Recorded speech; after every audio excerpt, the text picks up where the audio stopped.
Hello po mga kalingap, magandang araw po sa inyo lahat. So ngayon ay gusto ko lang pong i-share sa inyo itong aking achievement. Matagal ko na rin tong pinangarap. Binuhos ko lahat ng oras, pawis at dugo ko rito.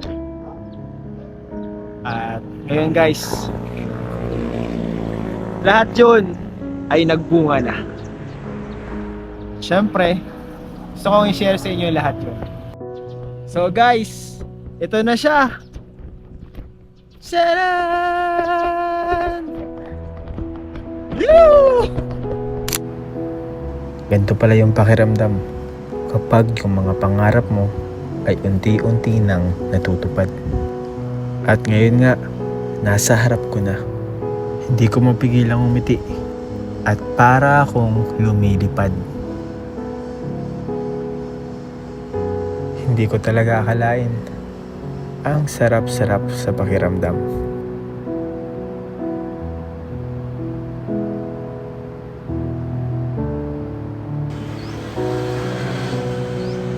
So tara mga kalingap, samahan niyo ako sa loob.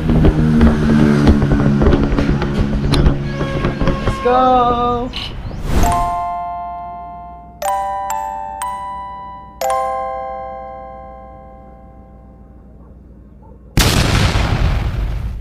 Pambihira, panaginip lang pala. Grabe mga kalingap, panaginip lang pala yung kanina. Pero ngayon guys, ito na po yung totoo. And andito po tayo ngayon sa lupa kung saan ko po pangarap magpagawa ng bahay. So meron na po tayong lupa mga kalingap. So syempre, ito, achievement din po ito para sa akin na magkaroon tayo ng lupa. And ito na guys, ito na po siya. Ayan. Ayan po mga kalingap. Yan po mga kalingap. Yan. So dito po, yan po.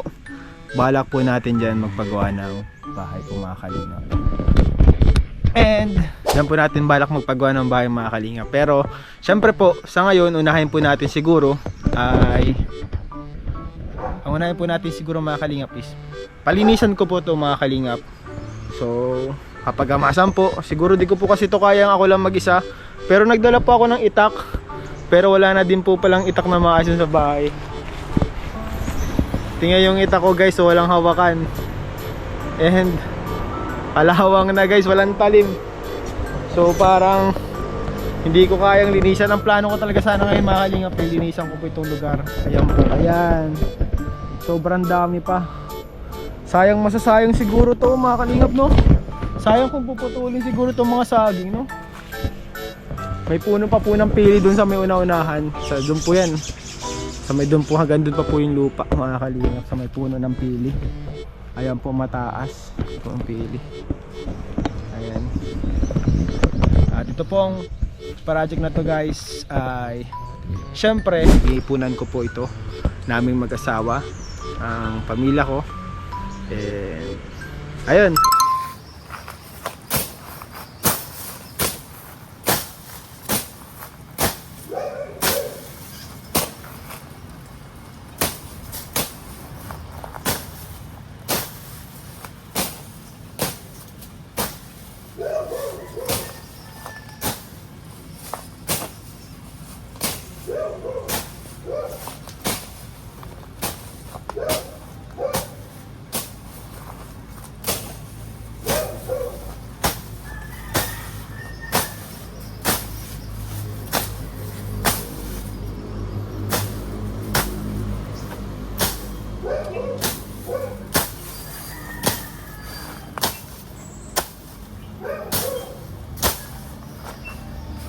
Grabe guys, walang talim yung itak, puro kalawang.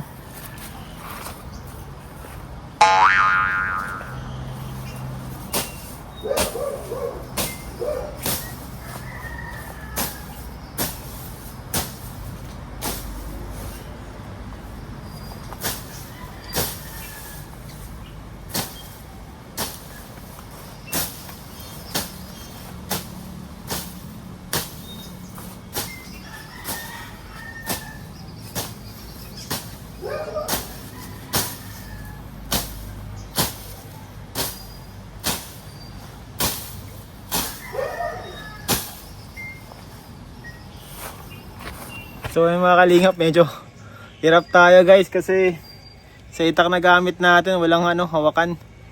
And ito nga po yung lupa natin. So bala ko po dito talaga na ito ay kapag nalinisan na po ay tataniman po natin dito guys. Siguro yung mga gulay, ganyan.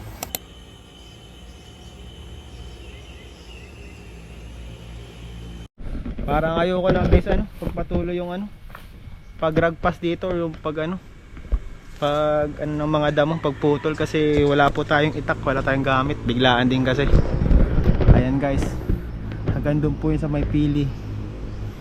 Ayan, ang daming mga guys, tanim-tanim. Ang dami niya guys, mga tanim na hindi ko alam kung anong mga tanim po, pero may mga anahaw. Hindi ko alam kung anong puno ito. Anong puno ba yan? May mga saging, puro saging. Ayan po. So ito guys, na-excite pa ako mga kalingap sa mga pwede natin gawin dito. Mga pwede po namin gawin dito syempre. Lalo na ngayon mga kalingap ay may pamilya na. And syempre, hindi naman siguro masamang mangarap magkaroon ng sariling tahanan. So, ayun. Samahan nyo guys, subaybayan itong project po. Project Tahanan. Kahanga-hanga ang iyong pag-ibig, mananatili sa buhay ko tuwing na kapayapaan ay nagdamag,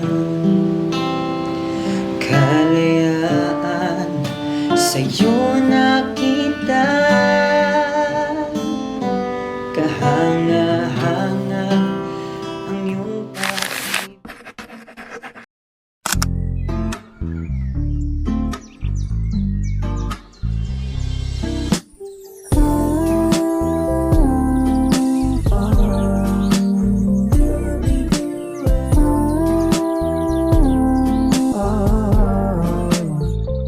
Hindi ko lubos sa akalain na mapapasakin ka, kasi nung una iniisip kong hindi sa'yo papasa. Sa ganda mo na tila nais ay magagandang binata, habang ako'y mukhang kawawa at kulang pa sa alaga. Buti loob ay nilakasan, sinimulan diskartehan, kahit marosas lang aking tangan na nanggaling yan sa bakuran. Pero sa'yo ako'y nagmamahal ng totoo, kaya sinta pang ako. Ikaw lang talaga ang mamahalin, ang pag-ibig mo hindi ko sasayangin. Aalagaan ka hanggang pagtanda, ituturing ka palagi prinsesa, panghabang